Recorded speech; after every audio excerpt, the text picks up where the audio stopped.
솔직한 라이브쇼 오늘 진행을 맡은 YTN 라디오 김혜민 PD입니다. 우리 모두 코로나19로 참 어려운 때를 보내고 있습니다. 정신장애로 어려움을 겪는 분들에게 이 시간은 더 잔인하고 어려운 시간이 아닐까 이렇게 감히 추측해 봅니다. 사실 정신장애인들이 힘든 시간을 보내는 건 하루 이틀이 아니죠. 코로나19보다 더 무서운 건 그들을 보는 사회적 인식, 사람들의 이야기가 아닐까 싶습니다. 오늘 정신장애 인식 개선 정책 어디로 가야 하나? 솔직한 라이브쇼는 여러 전문가들과 함께 이 정신장애 인식의 문제점 그리고 개선해야 할 점, 방법 등에 대해서 솔직하고 편안하게 나눌 예정입니다. 현재 대한정신장애인 가족협회 유튜브에서 라이브로 여러분들 보고 계시는데요. 혹시 방송 보시면서 궁금하신 사항이 있으시면 댓글창에 남겨주시면 제가 여러 패널들께 여쭤보도록 하겠습니다. 자, 먼저 이 솔직한 쇼를 솔직하게 열어주실 분을 소개하겠습니다. 연은 강의를 해주실 대한정신장애인 가족협회 이사인 경희대 백종우 교수의 강의를 듣도록 하겠습니다. 네, 안녕하십니까. 반갑습니다. 여러분, 백종우입니다. 저는 오늘 초대받은 것만이 아니라 대한정신장애인 가족협회의 또 사회이사로 같은 팀의 일원으로 같이 할 수 있어서 더 기쁩니다. 오늘은 우리 인식 개선에 대해서 어떻게 앞으로 해나가야 될까를 한 50분 좀 못 미치게 한번 해보겠습니다. 이거 많이 보셨을 수 있습니다. 이들의 공통점은 무엇인가요? 베토벤도 나오고 톨스토이, 미켈란젤로, 영국의 소설가 찰스 디킨즈를 언급하고 있습니다. 정답은 정신질환을 극복하고 인류의 삶을 윤택하게 만든 사람들이라고 합니다. 그리고 이 내용은 미국의 정신질환자 가족협회에 해당하는 나미에서 만든 내용입니다. 오늘 처음에 이 얘기를 우리가 많이 알고 있는 굉장히 유명한 분들 또 위인이라는 분들도 아픔이 있었다는 이야기부터 시작해 보려고 합니다. 흔히 음악하면 떠오르는 모차르트가 남긴 내용입니다. 혼자 있으면서 너무 기분이 좋을 때 그때 머릿속에서 악상이 막 떠오른다는 거죠. 우리는 흔히 경험해보지 못한 일일 것 같습니다. 그냥 그것을 옮겨 적은 것뿐이다. 근데 그것이 훌륭한 교양곡이 되기도 하고 중고등학교 때 화학을 배울 때 벤젠고리 기억하실 겁니다. 그걸 처음으로 발견했던 케쿨러라는 학자는 갑자기 눈앞에서 이 뭔가 이게 영혼인지 환영인지가 왔다 갔다 하는 것들이 보이고 그 안에서 꼬리에 꼬리를 문 것, 그 벤젠고리를 처음 발견했다고 합니다. 그건 꿈이었고 자고 나서 이것을 벤젠고리라고 붙이게 되는데 이렇게 어떤 몰입의 순간을 통해서 창조적인 일을 했던 사람들, 이 사람들은 정상이었을까요? 정상과 비정상을 굳이 정규부포로 나누게 된다면 앞에 말했던 두 사람, 또 맨 앞에 얘기했던 분들은 모두 이런 정규분포 곡선에서는 가장 큰 극단의 비정상이라고 할 수 있겠죠.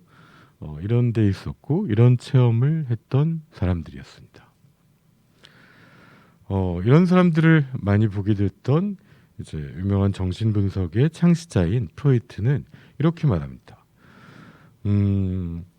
이제 예술가들은 상당히 많은 사람들이 내향적인 사람들이고 그래서 이제 고통스러워하는 거죠. 그것들은 신경증을 초래할지 모른다. 이렇게 얘기합니다. 실제 이후에 21세기까지의 많은 연구들은 이런 예술가나 창조적인 사람들이 굉장히 많은 정신질환을 앓았던 것을 보여줍니다. 그리고 그래서 어떻게 보면은 그 사람들의 고통, 트라우마, 그 결과로 나타난 예술 작품이라는 것을 인류들은 같이 함께 즐길 수 있고 또 위로를 받을 수 있는데 본인들은 굉장히 괴로울 수 있는 거죠. 왜냐하면 이런 창조적인 사람들은 감수성이 굉장히 높은 사람들입니다. 그리고 이런 예술가들은 우리가 생각하는 것 이상으로 감정을 강렬하게 경험합니다. 우울의 감정, 불안의 감정, 자기가 무너질 것 같은 어떤 붕괴 불안 이런 것들을 경험하고 혼란스러운 거죠. 그 혼란이 있어야 현실의 시스템이 한번 다 무너뜨린 다음에 새로운 창조가 가능하다는 거고 이때의 체험의 일부가 이제 해리 상태라고 그러거든요. 그래서 마치 현실과는 멀어진 상태인 것처럼 보일 때도 있습니다. 그리고 이런 반복되는 좌절과 고통에 굉장히 지치고 소진되기도 하는데 그 과정에서 회복 탄력성이라고 부르는 그걸 통해서 새로운 자신의 세계를 만들어가는 이 노력이 결국 예술과 창조인데 이런 창조성이 높은 사람들은 반드시 정신병리가 높게 보고되더라는 겁니다. 오늘의 주제가 우리가 정신질환 또 마음이 아픈 사람들에 대한 편견을 다루고 있습니다. 왜 필요할까요? 인류가 지금 있는 시스템을 한번 뒤집어보고 한 발 더 나아가는 데는 한편은 창조성이 높은 사람이 필요한데 그 창조성이 높은 사람들의 특징이 바로 마음이 아파본 사람들이라는 것이고 친족에서도 조현병이 보다 더 자주 발견된다는 것은 아주 정설입니다. 그래서 조현병의 특성은 이제 조현병의 위험 요인이 될 수도 있지만 동시에 또 창조성과 연관될 수 있는 겁니다. 대표적으로는 우리 조현병을 앓은 사람 중에서 노벨상을 받은 사람 아마 이분부터 떠오르실 겁니다. 존 내쉬. 이분을 다룬 영화죠. 뷰티풀 마인드는 아마 많은 분들이 보셨을 것 같습니다. 저는 이 영화에서 가장 아름다운 장면이 나중에 와이프가 되는 연인과 함께 이제 밤에 같이 별을 바라보는 거죠. 그래서 그 별을 바라보면 뭐가 보이십니까? 물론 서울의 또 대도시의 밤하늘에 요즘 우리가 별을 보기도 힘들지만 그냥 별이죠. 근데 그 존 내시는 그 별을 연결시키는 그래서 그 연결된 것들이 마치 별자리처럼 그리고 보입니다. 일반적인 상식 안에 있는 사람들의 눈에서는 볼 수 없는 것을 보고 연결시키는 능력. 이게 창조성의 핵심의 하나인 거죠. 근데 반면 조현병의 정신병리 중에 하나인 것이 가장 흔히 관찰되는 것 중에 하나가 연상의 이완이라는 것이 있습니다. 그것은 이 별과 이 별이 사실은 관련이 없고 연결이 안 되는 건데 그걸 연결시키니까 사실 논리가 무뎌지게 되는 것이 연상의 이완인데 그 반면 한편 이러한 이제 연결되지 않는 걸 연결시키는 힘은 창조성 그리고 저렇게 새로운 이론, 뭐 20세기 경제학을 커다랗게 바꾼 이론이었습니다. 이 바로 존 레슬리가 그 주인공으로 출연했던 뷰티풀 마인드에서 소개하고 있습니다. 혹시 안 보신 분이 있다면 꼭 한번 보시기를 바랍니다. 그래서 우리는 이렇게 이야기할 수 있습니다. 위대한 예술가는 위대한 병자다. 옆에 창조성과 고통이라는 책은 Creativity and Disease라는 이름으로 저 밑에 써 있는 필립 샌드벌브라는 이제 분은 영국 왕립의사회 소속의 이제 의사였습니다. 근데 취미가 이제 역사를 보는 거라서 이전에 이제 창조적인 일을 했던 예술가들이 얼마나 많은 병이 있는가를 저 책 한 권을 썼는데요. 저 책의 3분의 1이 정신질환에 대한 얘기입니다. 그 수많은 작품과 문예 창작물 뒤에는 정신질환으로 아팠던 예술가들이 있고 그게 바로 위대한 예술가의 또 근원이 될 수도 있었다는 얘기입니다. 뭐 거기에 대한 논문도 있습니다. 그래서 천재성과 정신과적 질환이 연관이 있다. 뭐 대표적으로 반고나 버지니아 울프를 언급하고 있습니다. 그래서 우리가 인류가 하여튼 그 자기 세대를 뛰어넘어서 뭔가를 보려고 할 때 자기 세대에 연결된 고정된 시각으로 보면은 발전이 없더라는 거죠. 그 거기서 보이지 않는 새로운 것들을 볼 수 있었던 힘은 어디서 나올까? 그건 때로는 고통이고, 때로는 질환이고, 때로는 정신질환이기도 하더라. 그래서 우리 어떻게 보면은 인류가 인류일 수 있게 하는 발전의 근본에는 우리가 한편은 정신질환의 고통이 있었다는 겁니다. 예, 유명한 작가죠. 버지니아 울프 같은 경우에는 조울증을 앓았습니다. 마지막 순간은 비극이었습니다. 이렇게 씁니다. 남편에게. 당신은 내게 완전한 행복을 준 사람이었습니다. 하지만 난 이 병을 결코 극복하지 못할 겁니다. 계속되는 이 광기 때문이라고 본인의 유서에 남기기도 했습니다. 사실 굉장히 급성기 때마다 뭐 환청도 경험하고 피해망상도 경험했지만 그 고통이 여러 문학의 근본이 된 거죠. 문학 또는 또 영화로도 자주 떠오르는 이제 해밍웨이, 20세기 미국 사람들이 가장 좋아하는 소설가였죠. 해밍웨이의 저 집안을 보십시오. 해밍웨이 집안의 1대, 2대, 3대, 4대 중에 자살로 사망한 사람이 3분의 1이죠. 놀랍지 않습니까? 이러면은 흔히 이게 자살의 유전자가 있느냐, 뭐 이런 이제 주제의 연구에 대한 서두에 항상 등장하는 가계도입니다. 근데 정말 강력한 자살 유전자가 있다면 그 유전자는 생존하지 못했을 것입니다. 그걸 가지고 있는 사람들은 다 살아남지 못했겠죠. 근데 어떻게 이런 한 집안에 이렇게 많은 사람들이 자살했을까? 이것을 21세기에 후생 유전학은 이렇게 설명합니다. 자살의 유전적 요인도 있고 조현병의 유전적 요인도 있죠. 근데 그 유전자가 어떻게 발현되느냐는 그 사람의 성장의 환경과 심리적 요인이 영향을 미치는 겁니다. 그래서 똑같은 유전자를 가지고 태어난 두 명의 쌍둥이, 유전자는 100% 일치하죠. 일란성 쌍둥이는. 근데 나중에 5, 60대에 봤더니 어떤 사람은 체격이 크고 어떤 사람은 체격이 작고 어떤 사람은 굉장히 젊어 보이고 건강하고 어떤 사람은 빨리 아프더라. 그거는 좋은 유전자가 발현되게 하느냐, 나쁜 유전자는 발현되지 못하게 하느냐는 그 사람의 성장 과정이 유전자의 발현에 영향을 미치더라라는 얘기입니다. 하지만 오늘의 주제인 정신질환은 결코 유전병은 아닙니다. 유전적 요인이 있죠. 뭐 당뇨, 고혈압 또 유전적 요인이 있지만 그게 유전 때문에 생기는 병은 결코 아닌 것 같은 비슷한 수준입니다. 또 미국의 대통령 중에서 미국인이 가장 사랑하는 대통령의 뭐 단 한 번도 놓치지 않았던 링컨 대통령이 일기장에 쓴 글입니다. 링컨의 일기에는 이런 내용이 적혀져 있었습니다. 나는 현재 가장 비참한 사람이다. 지금 150년 동안 미국 사람들이 가장 존경하는 사람이 이런 표현을 합니다. 그리고 이대로 남아있는 건 더 이상 불가능하다. 죽거나 아니면 나아지거나 해야 된다. 왜 그랬을까요? 사실 링컨은 평생 3번 정도의 심한 우울증을 경험했었습니다.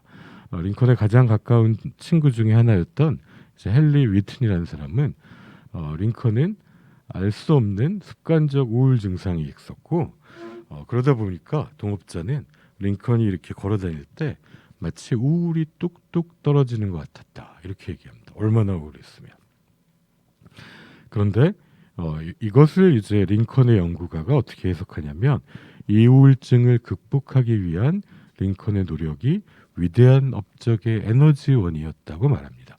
사실입니다. 그때는 뭐 약도 없고 우울증이 병인지도 몰랐고 또 심지어는 뭐 어떠한 치료법도 없었던 시기에 링컨은 우울한 시기, 굉장히 불행하게 자랐고 아주 가난한 집에서 어렵게 독학을 해서 변호사가 되고 그다음에 시에서 의원으로 일하게 되고 하나하나씩 올라갈 때마다 이러한 우울을 극복하기 위한 그의 노력은 많은 사람들을, 또 심지어 뭐 노예 해방의 업적 같은 역사적인 업적을 남기는 근원이 됐다, 이렇게 얘기합니다. 결국은 거꾸로는 링컨이 그렇게 심한 우울증을 겪어보지 못했다면 더 많은 업적을 냈을까요? 아니면 평범한 사람이 됐을까요? 실제 미국의 대통령이라 그러면은 그 수억 명의 사람 중에 한 명이잖아요. 그래서 근데 전직 대통령 37명을 조사해 봤더니 절반이 정신질환이 있었더라라고 얘기합니다. 지금 대통령도 그렇다는 얘기가 있지만 그거는 좀 역사의 몫으로 두고요. 그래서 알코올 문제, 조울증, 그다음에 우울증, 수많은 질환이 있었는데 이것을 연구했던 조너선 박사는 결국은 우울증이 있었던 사람도 대통령을 할 수 있었던 게 아니냐, 이렇게 표현합니다. 그래서 여러분이 누군가 정신질환이 있었던 사람을 편견 때문에 그는 아무것도 할 수 없을 거라고 판단하셨다면 당신은 미국 대통령 37명 중에 절반이 아무것도 할 수 없을 거라고 생각한 거와 같다는 거죠.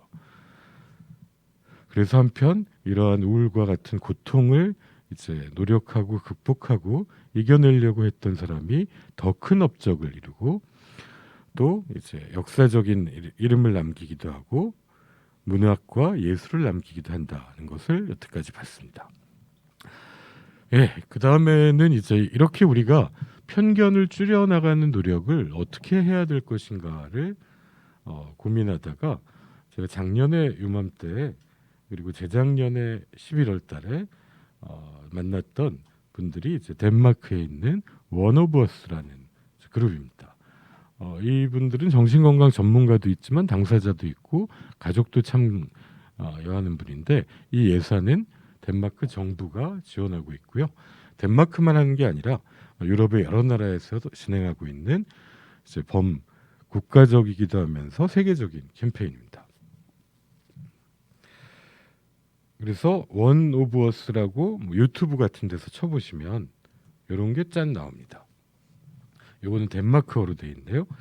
그래서 밑에 보면은 수많은 얼굴들이 보이시지 않습니까? 저게 다 당사자, 가족들, 그리고 또 전문가들이 함께 정신건강 그리고 정신질환에 대해서 이야기하는 것들이고요.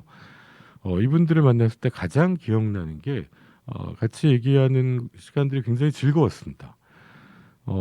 그러면서 그동안 이제 캠페인을 해오면서 좀 어떤 노하우 같은 게 있느냐라고 했더니 첫 번째가 우리는 누구도 비판하거나 조롱하지 않는다.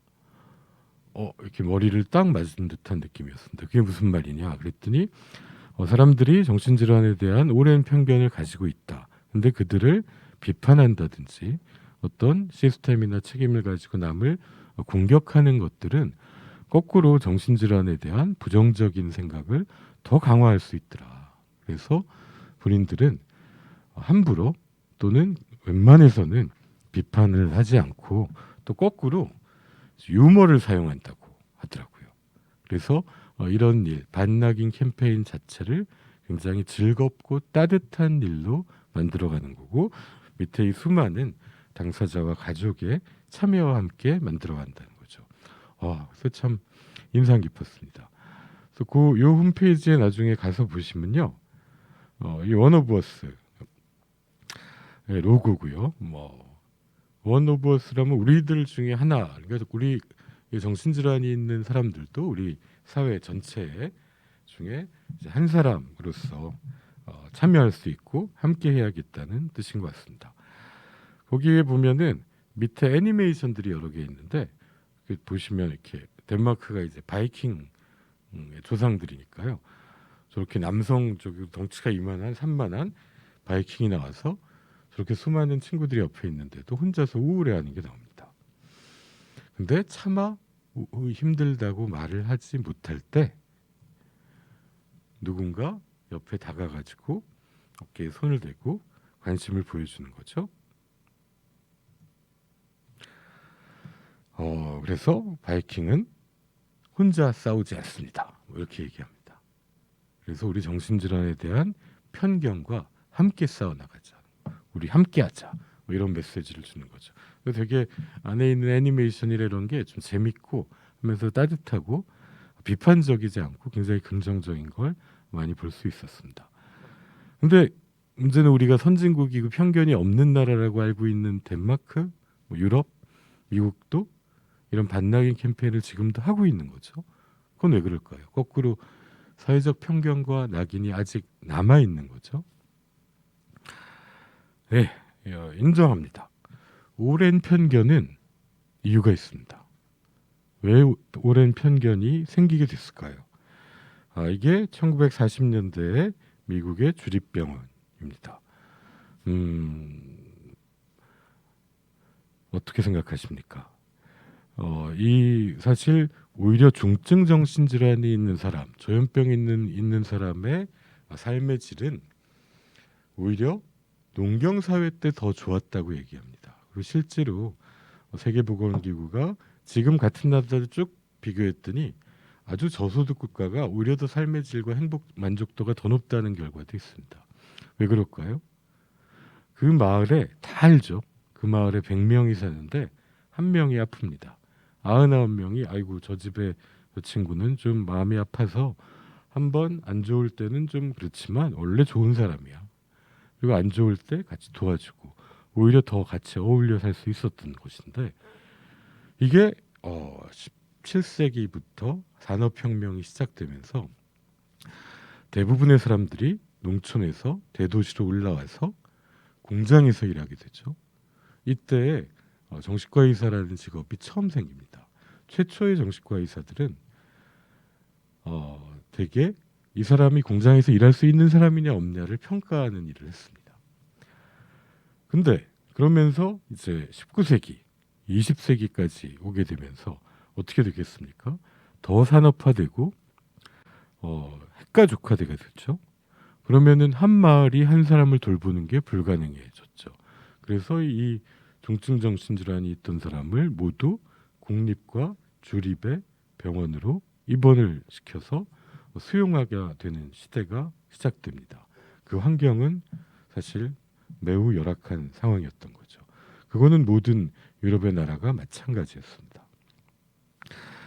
그러다가 이것이 바뀌게 된 거는 이제 1970년대 정도부터입니다. 2차 대전 이후에 이제 인권에 대한 거, 그리고 탈수용화를 해야 되겠다. 그리고 이제 수용하면 아우슈비츠가 연상되는 거죠. 600만 명이 사망한 지역 사회에서 같이 살 수 있는 세상을 만들자는 이 범세계적인 운동이 일어납니다. 여기 표에 보시면은 미국이나 이탈리아가 이제 입원 환자들이 쭉 줄게 되는데 제가 노스캐롤라이나 미국에 좀 연수를 조금 갔었는데 거기에 주립정신병원이 1980년대에 몇 배 되었냐면 2만 배 되었습니다. 노스캐롤라이나 인구가 몇백만도 안 되는데 엄청난 사람들이 만성정신병원에 있었던 거죠. 지금 몇 배드냐? 한 1,500배드 정도 됩니다. 그걸로 따지면 2만에서 1,500이니까 10% 미만으로 줄인 거죠. 예. 근데 미국에서는 어떻게 했느냐? 12월 31일부로 문을 닫자. 이렇게 했습니다. 미국의 속도가 훨씬 빨랐고 그다음에 이탈리아가 보시면 저 속도가 더 완만했습니다. 우리가 알고 있는 개념이랑은 좀 거꾸로 갔죠. 이탈리아가 더 급진적인 것 같은데 조금 이따가 더 자세히 보겠습니다. 이 그래프에 보면 일본은 아직 갈 길이 먼저 빨간 줄 맨 위에 있죠. 우리나라는 이제 시작입니다. 한국과 일본은 그럼 어떻게 했습니까? 농경사회에서 했던 것처럼 가족이 책임졌습니다. 근데 산업화가 되기 시작하니까 가족도 일을 했어야 됐죠. 그래서 1950년대까지 일본에서는 사택감치법, 나중에는 굉장히 압법으로 불려서 사라진 법인데 이 환자를 집에 부모가 가둘 수 있었습니다. 이게 말이 되느냐? 어떻게 부모라 그래서 자식을 집에 감옥 같은 걸 만들어서 가둘 수 있느냐? 지금 당연히 이렇게 생각하실 겁니다. 근데 이 당시에 일본에는 그런 치료에 대한 접근성은 매우 어려웠고 그렇기 때문에 50년대까지는 저 오른쪽 밑에 그림에 보시는 것 같은 것을 집에 만들어서 환자를 가두는 것을 허용했었습니다. 그리고 심지어 몇 년 전까지 정신질환이 있는 사람의 가족들이 자타해를 방지할 의무가 법적으로 있었습니다. 그 의무가 누구에게 있어야 됩니까? 개인입니까? 가족입니까? 사회입니까? 최소한 일본에서도 10년 전까지도 가족의 의무였습니다. 그리고 우리나라에서도 현재 법조항입니다. 현행법. 보호의무자는 자타해를 하지 않도록 아니하도록 유의해야 된다. 가족 책임입니다. 그리고 재산상의 권리 보호라는 개념도 있고 뭘 유기해서는 안 된다는 것도 있지만 그러한 책임을 보호의무자에게 부여하고 있습니까? 맞습니까? 이 그래프는 요즘 제가 우리 사회의 변화를 보여주는데 가장 많이 인용하는 것 중에 하나입니다. 1997년 뭐가 있었습니까? IMF가 있었죠. IMF가 있을 때부터 지금 20년 만에 대한민국은 완전히 다른 나라가 됐습니다. 첫 번째로는 IMF 때 또 기억하시면 뭐가 있습니까? 자살이 늘었죠. 그 이후에 20년 동안 자살이 증가했습니다. 왜 그랬을까요? 1998년에 부모를 누가 부양해야 됩니까? 예를 들어 부모가 치매가 생겼다. 그러면은 90% 이상이 자식이라고 대답했습니다. 아마 뭐 아들이라고 얘기했겠죠. 근데 그 비율이 지금 몇 프로입니까? 이제 30%가 안 됩니다. 그 사이에 국가와 사회라고 응답한 사람이 절반이 넘어갔습니다. 그 시점이 딱 2016년. 이때 대통령 공약에 뭐가 나옵니까? 치매 국가 책임자가 나왔습니다.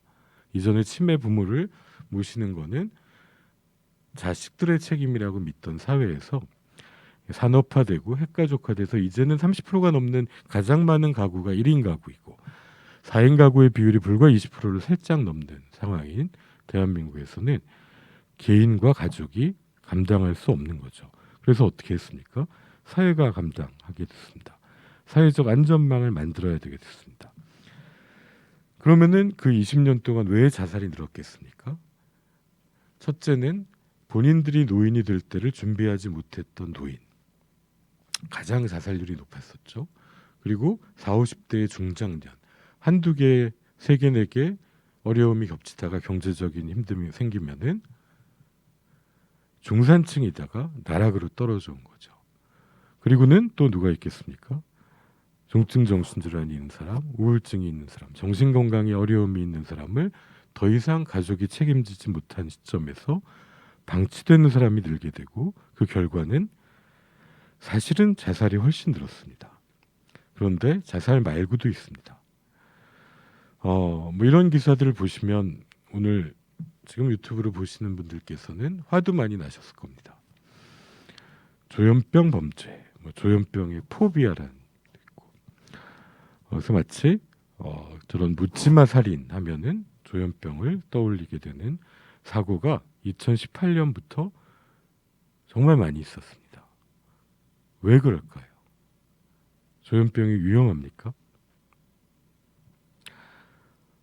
위험하지 않다고는 말하지 못하겠습니다. 물론 흔히 이렇게 얘기합니다. 조현병 환자의 범죄가 일반인보다 낮다. 이거 맞습니다. 근데 그러면 왜 그러냐? 왜 그렇게 그러냐? 근데 조현병의 급성기에 이제 상대적으로 자타해가 심각한 피해를 주는 범죄가 있을 수 있고 그것은 앞에 일정한 동기가 없습니다. 그렇기 때문에 이 피해자 또는 국민들은 이해가 안 되는 거죠. 예측할 수 없다. 무섭다. 조현병은 사회에서 격리하게 되나 보다. 이런 생각들을 하게 됩니다. 본인과 자신의 가족을 보호하기 위해서. 그래서 머릿속에 각인 효과가 남는 것입니다.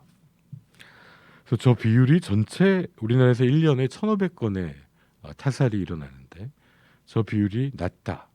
또 조현병 환자에 의한 이런 최악의 사망, 타해의 경우에 대부분의 피해자는 가족이다. 이렇게 얘기해도 국민들은 안심하지 못합니다. 그래서 비율이 낮다고만 설명해서 국민을 안심시키기는 어렵다고 생각합니다. 여기에 반낙인 캠페인을 얘기한다면은 설득이 매우 어려울 것입니다. 예, 우리 고 임세원 교수를 다들 아실 겁니다.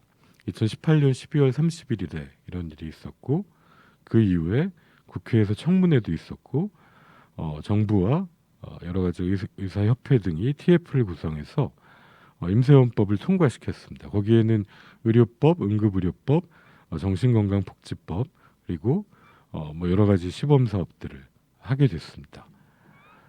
살짝 낮았습니다. 왜냐하면 외래치료 지원제라는 이름으로 이제는 자퇴 위험이 있는 사람이 지원을 받을 수도 있게 됐고요. 이게 지금 시행되고 있고 또 행정입원에 대한 것도 이전에는 지원이 없었는데 생겼습니다. 근데 왜 그리고 특히 작년 2019년 4월에 진주 반환 사건 그 한 달 동안의 수없는 사건들이 왜 발생했을까요? 우리나라가 지금 국민소득 3만 불을 이제 넘었습니다. 정신건강의 문제는 국민소득이 $10,000 이전에 먹고 사는 문제를 해결하지 못했을 때는 사회적인 중요한 이슈가 전혀 되지 못합니다. 근데 $20,000를 넘어서 $30,000로 오면 그때부터 사회적 문제가 됩니다. 그리고 특히 뉴욕에서 1998년 이때 어떤 일이 일어났냐? 한 조현병 환자 골드스테인이라고 하고요. 그 환자가 지하철에서 기자였습니다. 캔드라라는 시민을 밀어서 사망합니다. 3개월 후에 똑같은 사고가 또 발생합니다. 뉴욕의 1998년은 지금 2020년의 대한민국과 같은 수준인 거죠. 이런 사고가 빈발하니까 이제 국회에서 논의를 시작한 거죠. 근데 이때 외래치료 지원제를 누가 하자고 했냐?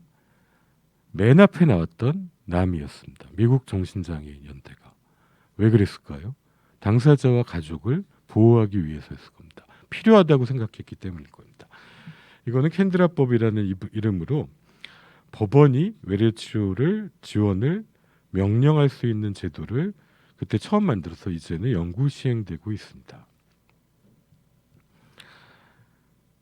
제가 가족협회에 가가지고 이런 사법입원 제도를 설명했던 이런 질문도 받았습니다. 아니 우리가 아픈 건데 왜 판사한테 가냐? 우리가 무슨 죄졌냐? 충분히 하실 수 있는 말씀입니다. 그래서 왼쪽에 있는 것처럼 판사가 법복을 입다가 최근에는 저렇게 한 테이블에 앉아서 이제 사복을 입고 같이 얘기를 하기도 한다고 하고요. 저걸 멘탈 헬스 커트라고 부르는데 정신건강 법정은 판사가 로테이션하지 않는 시스템입니다. 전문성이 있겠죠. 그다음에 두 번째로는 판사만 있지 않습니다. 정신건강 사회복지사, 간호사가 붙어서 지역사회의 자원에 연계하는 것까지를 포함하는 겁니다. 이랬더니 사고의 발생이 줄고 오히려 지역사회의 정신장애인의 거주시설을 20년 동안 19,000배들을 만들었는데 거주민의 민원이 한 건도 없더라는 겁니다. 물론 이건 이제 차별금지법 때문에 못하는 것도 있지만 실제 민원이 없더라. 그래서 이제 법원 시스템인 미국과 독일 같은 나라가 있고 이제 정신건강심판원 같은 행정 시스템이 하는 나라도 있습니다. 이제 이거는 법조인, 정신과 의사 그리고 시민단체 추천에 대개는 정신건강 전문요원이 기타 위원 3명이 해서 6개월 기준으로 입원해서 또는 지역사회에서 치료를 오더할 수 있습니다. 지금 아마 많은 가족들은 지역사회에서 입원을 시켜야 되는데 경찰도 안 도와주고 소방도 안 도와준다고 방을 동동 구르는 때가 있으셨을 겁니다. 근데 호주의 정신건강복지법에 해당하는 정신보건법에는 이러한 이제 다학제 팀이 지금 입원이 필요하다라고 경찰에 연락하면 경찰이 해야 될 일은 딱 2가지입니다. 1번 본인이 즉시 출동한다. 2번 즉시 출동할 수 있는 다른 경관을 소개한다. 100% 출동한다는 것입니다. 이러한 이제 처음에 결정은 법적 행정적으로 하되 그 다음에 서비스는 찾아가는 것입니다. 그래서 이렇게 주립병원에서 퇴원하면 한 병원에 저렇게 13개 팀이 있어서 집을 찾아가서 서비스를 제공합니다. 오른쪽에 있는 사진은 저게 한 팀입니다. 저 팀이 13개가 한 병원에 있는 것입니다. 뉴욕주가 인구가 2천만 명이거든요. 서울은 1천만 명 아닙니까? 근데 정신장애인의 거주시설이 3만 9천 베드입니다. 그럼 서울에는 2만 베드가 있어야 상식이지 않습니까? 근데 몇십 개 있습니까? 근데 왜 이렇게 합니까? 뉴욕이 뭐 예산이 남아돌겠습니까? 그렇지 않더라는 거죠. 사실 뉴욕에서 조현병으로 진단받으면 90% 이상이 메디케이드로 의료비를 본인 부담금 없이 지원받을 수 있고요. 그다음에 저 맨 왼쪽에 위에 있는 데가 병원 바로 앞에 있는 이제 거주 시설입니다. 저기는 24시간 치료하는 치료진이 있고요. 1, 2, 3, 4단계로 맨 오른쪽에 있는 아파트는 4단계 거주 시설입니다. 간판도 없습니다. 일반 아파트고 저 아파트에 사는 사람 중에 딱 100명만 조현병이 있는 환자인데 저 1, 2, 3, 4단계로 올라갈 때마다 평가를 하고요. 그 평가한 기록을 누가 보냐면은 입원할 때의 치료진부터 맨 뒤에 있는 아파트 같은 주거시설에 있는 사회복지사까지 같은 의무 기록을 봅니다. 그걸 이제 사이케라는 시스템입니다. 그래서 의무 기록을 보고 매일 소통할 수 있는 겁니다. 그럼 사고가 나겠습니까? 이 시스템 안에 있는 사람이 사고가 안 나더라는 겁니다. 그럼 편견이 줄겠습니까? 편견이 늘겠습니까? 당연히 줄어드는 것입니다. 결국은 편견을 줄이기 위해서는 그 사회의 수준에 맞는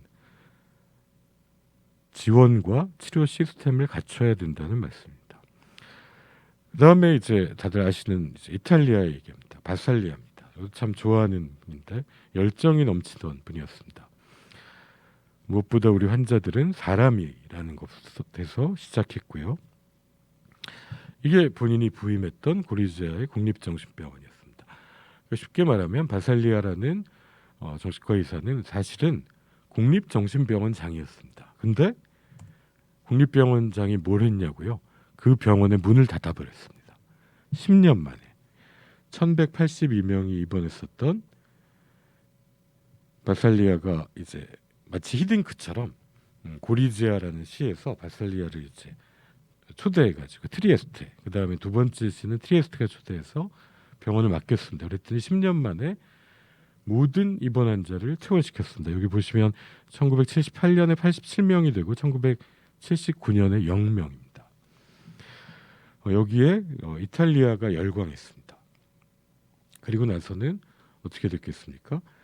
1978년에 모든 국립정신병원의 신규 입원을 금지하고 12년에 걸쳐서 모든 입원 환자를 준비가 된 분들부터 퇴원시켜서 지역사회로 옮깁니다. 그러면은 정신병원의 직원들은 다 굶어 죽었을까요?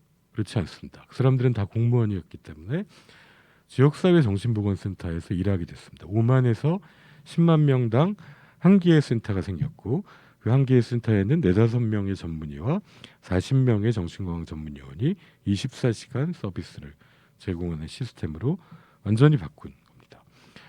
그래서 사실 오히려 미국에서 있었던 여러 가지 부작용이 이탈리아에서는 발생하지 않은 것입니다. 근데 이제 이걸 우리나라에서 하는 거에 가장 큰 어려움은 이탈리아라는 나라에서는 또 잘했던 거가 지역사회가 살아 있습니다. 그래서 협동조합도 만들고 좋은 일자리도 만들었는데 우리는 좀 갈 길이 좀 있습니다. 아마 이거는 무장한 경관이 사망했기 때문에 또 역시 국민적 충격이 큰 상황이었습니다. 이분은 한 10,000명의 조현병 환자 중에 한 명 있을까 말까한 살인의 경력이 있는 환자였는데 본인이 퇴원하겠다 그러고 어머님도 비용이 모자라서 퇴원하겠다고 했을 때 아무도 이것을 제한할 수 없었습니다. 그리고 퇴원합니다. 바로 재발했습니다. 경찰이 3번 출동했는데 3번째 출동 때 경찰이 사망했습니다. 경찰이 입원을 시키려고 했다고 해도 입원실을 찾기는 매우 어려웠습니다. 요즘은 코로나 때문에 더 어렵지만 왜일까요? 아무도 경찰을 도와주는 사람이 없습니다. 경찰의 내부 게시판에 3분의 1의 민원이 정신응급 지원에 관련된 내용입니다. 경찰도 죽을 지경이라고 얘기합니다. 왜일까요? 이런 일이 LA에서 벌어졌다면 그 상태에서 퇴원이 가능했겠습니까? 지역사회로 갔다면 찾아가는 전문가가 있었을 것입니다. 경찰이 출동했다면 이거를 지자체가 운영하는 찾아가는 의료 서비스 팀이 도와줬거나 응급팀이 또 지역사회의 경찰을 위한 병상은 항상 비어 있었을 겁니다. 근데 우리나라의 정신건강복지센터는 어떻게 되어 있습니까? 우리나라의 정신건강복지센터에는 의료 서비스가 없는 세계적으로 유일한 모델입니다. 두 번째로는 센터가 제공하는 복지 서비스가 의료비 지원 정도밖에 없습니다. 일본만 해도 센터에 가면 정신보건 수첩을 주고요. 그럼 수첩이 있으면 여러 가지 취업 지원을 받을 수 있고요. 외래 치료비를 리펀딩 해줍니다. 그러니까 소득에 따라서 외래 치료비를 내가 10,000원 냈으면 5,000원을 돌려줍니다. 그 인구가 동경의 한 구의 5%가 그 서비스를 받습니다. 그럼 5%의 인구는 센터에 걸어가는 거죠. 근데 우리 정신건강복지센터는 어깨띠를 두고 길에서 센터로 찾아오세요 하고 브로셔를 나눠주고 있습니다. 직접 주는 서비스가 없기 때문에 갈 필요가 별로 없게 되는 거죠. 그 다음에 세 번째는 기준이 있는 거죠. 매일 찾아가서 약을 전달하거나 장기 독형 주사제를 주거나 그랬더니 사고가 거의 없으니까 편견이 줄더라. 그리고 센터 선생님들도 비정규직이고 자꾸 바뀌는 겁니다. 이런 걸 이제 변화시켜야 되는 저희가 중요한 시점이 있습니다. 지금 여러분들이 원하시는 것 본인이 원하지 않으면 시작을 못합니다. 그래서 많은 분들이 본인이 알아서 합니다. 근데 본인이 원치 않는 한 명이 사고가 나서 99명의 사람들이 비난을 받습니다. 근데 지금도 센터에 연락이 옵니다. 제가 15년째 정신건강복지센터장을 했는데 어느 지역에 분명히 이분은 환자고 굉장히 위험하다. 근데 가족이 없어요. 그러면은 차라리 심하면 응급 입원을 시킬 수 있는데 그러지 않으면 할 수 있는 건 설득밖에 없습니다. 센터는 하나에서 10까지 설득으로만입니다. 근데 설득이 얼마나 작동하겠습니까? 그러다 사고가 나면 모두가 비난받는 겁니다. 이때 정신건강 평가를 의무화하는 것을 정신건강심판원이나 법원이 하는 첫 번째 역할입니다. 그 다음에 입원이 어렵다. 경찰을 도와주는 시스템. 좋은 치료 환경이 부족하다. 최소한 급성기 병원의 인력은 인권이라고 생각합니다. 그 다음에 퇴원한 다음에 갈 곳이 없는 거죠. 이건 커뮤니티 케어입니다. 사례 관리를 하러 쫓아가는 사람이 있어야 되고 정신재활시설을 국비와 지방비가 지원해 줘야 됩니다. 그 다음에 가장 중요한 것 중에 하나는 좋은 일자리가 없다는 겁니다. 이거는 최소한 장애인 복지법 수준만이라도 따라가도 훨씬 나아질 것입니다. 근데 왜 여태까지 편견은 그대로 있고 문제는 해결되지 않았습니까? 가장 큰 장벽이 편견 때문에 어떤 문제가 해결되려면 그 문제로 가장 고통을 받은 사람들이 사회에 나가서 목소리를 내서 그게 국민을 설득해야 됩니다. 국민이 설득되면 국회가 움직이고 정부가 뜁니다. 근데 그러지 못했지 않습니까? 물론 용기 있는 많은 분들이 있었지만 10배, 20배 앞에 있는 원오브어스에 있는 유튜브에 있는 것처럼 우리 가족협회에 있는 분들, 우리 당사자 협회에 있는 분들이 이런 방송을 찍고 계셔야 됩니다. 그리고는 이제 보호자의 책임에서 우리 사회의 책임으로 넘어가야 될 시점입니다. 그렇다고 앞으로 보호자가 돌보는 역할을 포기하라는 얘기 절대 아닙니다. 그 역할은 앞으로 100년, 200년이 지나도 변치 않습니다. 단 입원을 결정할 권한은 내려놔야 된다는 것입니다. 그래서 치매 국가 책임제가 불과 이제 3년 됐습니다. 그 다음에 우리가 정신건강이 대선에서 다뤄질까? 지난 영국의 총선 때의 핵심적인 공약들 중에 하나가 자살 예방 부장관을 만든다. 외로움 부장관을 만든다. 정신건강에 10조를 투자한다. 이런 게 공약이었습니다. 우리도 그렇게 됩니다. 더 빠른 속도로 해결할 수 있을 것입니다. 그래서 정신건강에 대해서도 국가의 책임이 필요하고 이쪽으로 가려고 하면 우리 고 임세원 교수의 유가족들이 최악의 상황인 날에 이야기를 해서 국민들의 마음을 움직였습니다.